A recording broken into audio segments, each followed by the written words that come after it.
Salam, salam jumpa dalam renungan suara dari jurang yang dalam, channel YouTube Klasis Timur Tengah Utara. Hari ini kita ada di bawah tema berani bersuara demi menegakkan kebenaran. Sebelumnya, mari kita berdoa. Ya Tuhan, tolong kami supaya kami sungguh-sungguh memahami kebenaran firman-Mu, lalu jadikan kami menjadi alat-alat penegak kebenaran yang bersuara dalam kondisi apapun. Biarlah firman-Mu menuntun dan meneguhkan kami. Terima kasih Tuhan Yesus. Amin. Bapak, Ibu, dan saudara-saudara terkasih, bagian bacaan firman Tuhan hari ini terambil dari Lukas pasal yang ke-13 ayat 31 sampai ayat yang ke-35. Saya akan mengambil ayat yang ke-32 menjadi perenungan bagi kita. Jawab Yesus kepada mereka, "Pergilah dan katakanlah kepada si serigala itu, Aku mengusir setan dan menyembuhkan orang pada hari ini dan besok. Dan pada hari yang ketiga, aku akan selesai." Bapak, Ibu, dan saudara-saudara yang saya kasihi dalam Yesus Kristus, sekarang di zaman ini kita berhadapan dengan orang yang bermuka dua. Di depan lain, di belakang lain. Pagi berkata lain, sore berkata lain. Kata-kata yang dikeluarkan tidak lagi mengandung kebenaran. Yang ada adalah menipu untuk memenangkan diri sendiri. Karena itu, tidak heran Bapak, Ibu, dan saudara-saudara kekasih, dalam kehidupan bersama banyak perpecahan yang terjadi, banyak pertikaian yang terjadi, karena orang tidak lagi mempertahankan kebenaran. Perkataan dan perbuatan tidak lagi bersesuaian. Karena itu, banyak orang ketika menghadapi persoalan, ada yang berani menghadapinya dan siap bertaruh nyawa, tapi ada yang menyingkir, menyembunyikan diri, bahkan menyusun strategi-strategi untuk membunuh, menjatuhkan, dan menghancurkan. Peristiwa ini juga dialami oleh Yesus ketika Yesus punya niat untuk pergi ke Yerusalem. Tapi beberapa orang Farisi dengan jujur mengatakan kepada Yesus tentang Herodes yang mengancam untuk membunuh. Tapi Yesus sebagai seorang nabi yang tahu resiko tentang bagaimana seorang nabi, yaitu tidak hanya disukai, tapi ada juga yang tidak menyukai, bahkan bisa membunuh, hanya karena menegur dengan firman Tuhan ataupun menegur perilaku hidup. Dan seorang yang paling tersinggung, seorang yang tidak mengakui Yesus dan menolak Yesus, yaitu Herodes.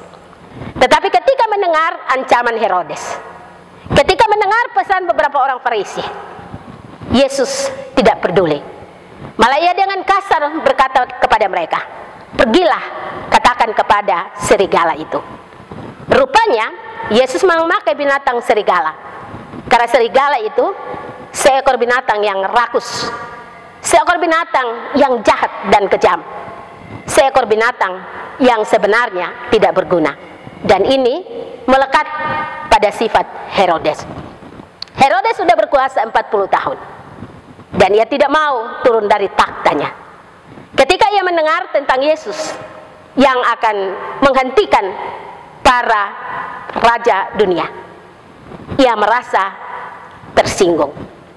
Ia merasa wibawanya dan istananya akan dirubuhkan. Karena itu ia mencari kesempatan yang baik. Ia mencari saat yang tepat untuk membunuh Yesus dan menghabisi Yesus, sehingga Yesus tidak berkuasa atas dunia ini, termasuk atas kerajaan yang ia pimpin. Tetapi Yesus tidak takut. Ia dengan sungguh, ia dengan jujur, bahkan ia dengan tegas mengancam Herodes. Dan karena itu Yesus kemudian melanjutkan perjalanan ke Yerusalem. Ketika di Yerusalem, ia mau memulihkan kota Yerusalem. Mengapa?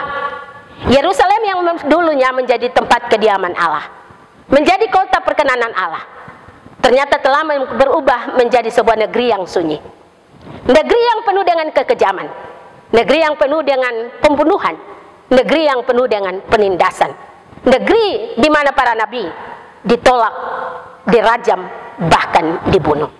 Karena itu Yesus kemudian ingin untuk memulihkan kembali Yerusalem menjadi sebuah negeri yang damai, menjadi sebuah negeri di mana semua bisa ada dan kembali merasakan hadirat Tuhan dan kehadiran Tuhan di negeri itu. Karena itu pada ayat yang terakhir Yesus berkata, suatu waktu Yerusalem akan ditinggalkan, dan suatu waktu juga semua orang akan berkata, diberkatilah dia yang datang dalam nama Tuhan. Karena itu di Yerusalem lah kemudian Yesus ditangkap, diadili sampai mati di tangan-tangan orang-orang yang membenci Yesus, orang-orang yang tidak menyukai Yesus, orang-orang yang membunuh Yesus. Dia menyerahkan nyawanya, dia menyerahkan dirinya di Yerusalem, tempat kediaman Allah, tempat semua utusan Tuhan dibunuh di sana. Belajar dari bagian firman Tuhan ini di minggu sengsara ini. Yang pertama, Bapak, Mama, dan saudara-saudara, mari kita belajar untuk mempertahankan kebenaran. Memang berani mempertahankan kebenaran itu bukan sebuah sikap yang mudah, karena pasti ada yang suka dan ada yang tidak suka. Tapi bagi mereka yang mempertahankan kebenaran, bagi mereka yang sungguh-sungguh berdiri di atas kebenaran, yakinlah bahwa ada Tuhan yang menolong, ada Tuhan yang menyertai, ada Tuhan yang memberi perkataan-perkataan hikmat yang membangun, yang menguatkan, dan yang melepaskan. Yang kedua, jangan menjadi serupa dengan dunia, karena kita telah ditebus dengan darah yang mahal. Kita telah ditebus dengan pengorbanan Yesus Kristus. Maka hendaklah kita juga mempertahankan kejujuran kita. Kita tidak harus serupa dengan dunia ini. Karena apa? Karena panggilan kita adalah panggilan untuk ikut menderita dengan Yesus. Jangan pernah lari, jangan pernah menyingkir ataupun menjauh dari kebenaran itu. Tetap lakukan kejujuran, tetap pertahankan kejujuran, tetap mempertahankan identitas kekristenanmu. Karena apa? Ketika mempertahankan identitas kekristenanmu, ingatlah baik-baik bahwa dunia akan dimenangkan, tidak hanya dengan perkataan kita, tapi dengan perbuatan-perbuatan kita yang meneladani Yesus, mengajarkan kebenaran, keadilan, menegakkan sampai ia mati. Amin.